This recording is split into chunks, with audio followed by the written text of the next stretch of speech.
மதுரை 2026ஆம் ஆண்டு சட்டமன்ற தேர்தலுக்கு இன்னும் ஓராண்டு மட்டுமே உள்ளது.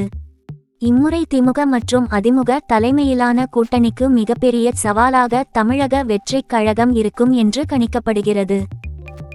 நடிகர் விஜய்க்கு இருக்கும் செல்வாக்கு, இளைஞர்களின் ஆதரவு, திமுக மற்றும் அதிமுக மீதான அதிருப்தி வாக்குகள் தமிழக வெற்றிக் கழகம் பக்கம் செல்லும் என்று பார்க்கப்படுகிறது.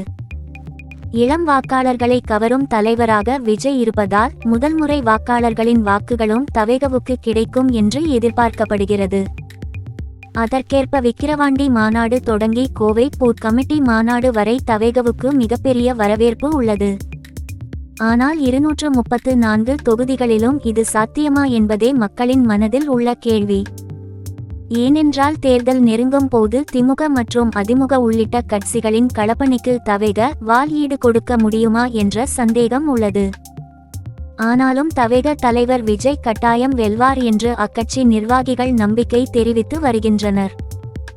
இதனால் விஜய் களமிறங்க போகும் தொகுதி எது என்ற கேள்வி மக்களின் மிகப்பெரிய எதிர்பார்ப்பாக இருந்தது. போஸ்டரால் எழுந்த விவாதம். இந்த நிலையில் மதுரையில் தவேக தலைவர் விஜய் போட்டியிட போவதாக தவேக நிர்வாகிகள் போஸ்டர் ஒட்டி இருப்பது விவாதத்தை கிளப்பி இருக்கிறது. மதுரை மேற்கு தொகுதியில் போட்டியிட்டு தவேக தலைவர் விஜய் 1,00,000 வாக்குகள் வித்தியாசத்தில் வெற்றி பெறுவார் என்று போஸ்டர் ஒட்டப்பட்டிருக்கிறது. தமிழ்நாடு அரசியலில் மதுரை மாவட்டத்தில் வெற்றி பெறுவது முக்கியமான ஒன்றாகும். ஏனென்றால் இதுவரை நடந்த சட்டமன்ற தேர்தல்களில் மதுரையில் அதிக தொகுதிகளில் வென்ற கட்சியே ஆட்சியை பிடித்திருக்கிறது. அதேபோல் 1980இல் எம்ஜிஆர் போட்டியிட்டு வென்ற தொகுதி மதுரை மேற்கு தான். 2001ஆம் ஆண்டுக்கு பின் மதுரை மேற்கு தொகுதி அதிமுகவின் கோட்டையாக உள்ளது. எம்ஜிஆர் போட்டியிட்ட தொகுதி. அரசியலுக்கு வந்த பின்னரும் விஜய் எம்ஜிஆரை தொடர்ந்து புகழ்ந்து வருகிறார்.